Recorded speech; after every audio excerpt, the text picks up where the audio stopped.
కర్ణాటకలో BC population 55.50, అంటే తెలంగాణ కంటే తక్కువ ఉన్నారు. కానీ అక్కడ బీసీల రిజర్వేషన్ 32%.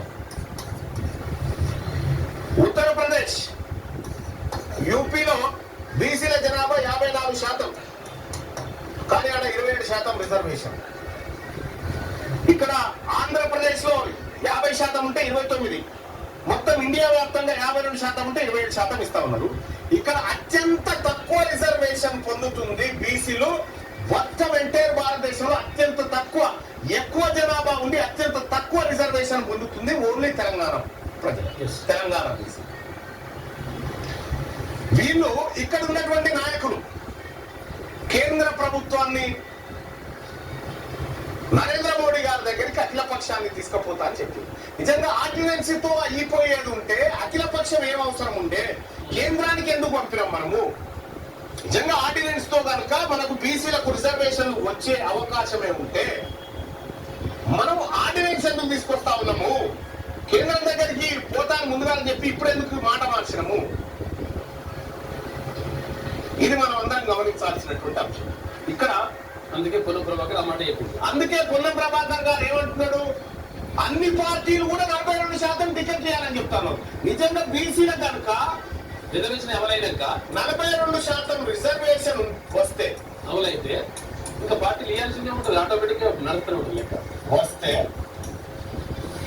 టీఆర్ఎస్ వాళ్ళు 42% సీట్లు బీసీలకు ఇవ్వాలి, బీజేపీ వాళ్ళు ఇవ్వాలి, కాంగ్రెస్ వాళ్ళు ఇవ్వాలి. వీళ్ళందరూ కూడా ఒకటే స్థానంలో ఇవ్వాలి, ఆయా స్థానంలో మాత్రమే ఇవ్వాలి ఒకటి దగ్గర. కానీ పొన్నం ప్రభాకర్ గారు ఏమంటున్నాడు, మీరు సీట్లు ఇవ్వి అని చెప్తా ఉన్నాడు. నువ్వెందుకు బద్దలాడుతున్నావు? వాళ్ళని రిజర్వేషన్ వచ్చినంటే రిజర్వేషన్ ఇస్తే ఇలా బద్దలాడాల్సిన పనే లేదు కదా. దాని అర్థం ఏంటంటే ఇది రాదు అనేటువంటి మాట అక్కడ చెప్పేసి. సరే, మేము విశ్వసిస్తున్నాం, మేము కాంగ్రెస్ పార్టీ చిత్తశుద్ధి ఉంది. మీరు ఆత్మ బలిదానాలు చేసుకోవాలంటే మాకు 42% రిజర్వేషన్ తీసుకురావాలి. మేము ఆ విషయంలో కాంప్రమైజ్ కాదు. మాకు పార్టీలు టికెట్లు ఇచ్చమా? అది మాకు బిచ్చం వేస్తారా? బీసీలకు మీరు బిచ్చం వేస్తే మీ దయా దాక్షిణ్యాల మీద మా భక్తులు ఆధారపడాలి. ఇట్లా ఒకవేళ ఇట్లా రిజర్వేషన్ వాళ్ళు పార్టీల పరంగా ఇస్తే మోసం జరుగుతుంది. ఇది పక్కన పెట్టు. ఇక్కడ నిన్న మాట్లాడిన దాంట్లో స్థానిక సంస్థల ఎన్నికల రిజర్వేషన్ మాత్రమే కాంగ్రెస్ పార్టీ మంత్రులు మాట్లాడింది నిన్న. అయ్యా, మనము ఏం చెప్పినాము? విద్యా ఉద్యోగాలు కామారెడ్డిలో ఏం చెప్పినాము? డిక్లరేషన్ లో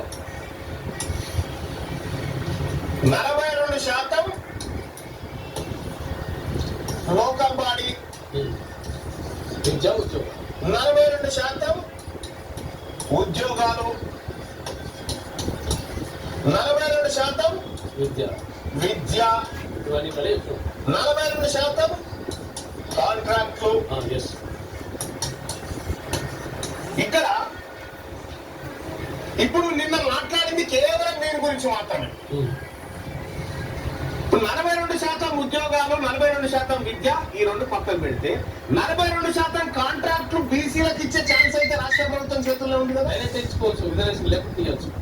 42% కాంట్రాక్టులు బీసీ కాంట్రాక్టర్లకు ఇవ్వడానికి సుప్రీంకోర్టు అడ్డంకి లేదు, విపక్షాలు దీన్ని బిల్లు పెట్టాల్సిన పని లేదు, ప్రభుత్వం అనుకుంటే ఇవ్వచ్చు. ఇది ఇయ్యలే, దీని టాపిక్ లేదు. ఇప్పుడు 42% మంత్రి పదవులు బీసీలకు ఇచ్చేటువంటి అవకాశం వాళ్ళ చేతుల్లోనే ఉంది. అది సుప్రీంకోర్టు దాన్ని సుప్రీంకోర్టు అడ్డుకొని దాని పక్కన పెట్టింది. 42% కార్పొరేషన్ పదవులు బీసీలకు ఇవ్వాల్సి ఉంది, ఆ టాపిక్ లేదు. అంటే నీ చేతిలో ఉన్నది నువ్వు ఇవ్వకుండా ఎక్కడైతే ఆగిపోతుందో దాన్ని, అంటే మో చేతికి బెల్లం పెట్టి నాకండి అని చెప్పి చెప్తా ఉంది కాంగ్రెస్ పార్టీ బీసీలో. నువ్వు చేతిలో ఉన్నాయి, నువ్వు ఇయ్యవు.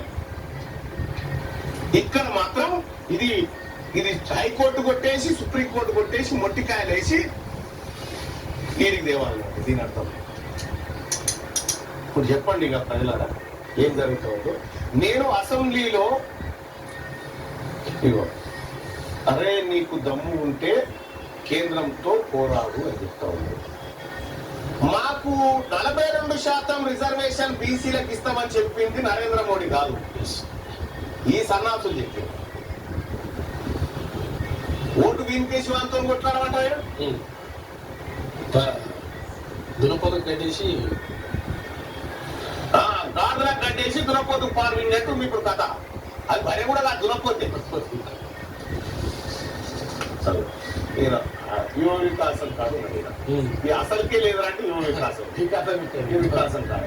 చాలా చిన్నగా పెద్దగా ఆలోచిస్తే కూడా అమ్మో బీసీలో రా పెద్దగా ఆలోచించొద్దు అన్నట్టు ఉంది. ఎలక్షన్లు పెడతారా లేదంటే పెడతారు ఎలక్షన్లు, బీసీల కుంపలు ముంచి ఎలక్షన్లు పెడతారు.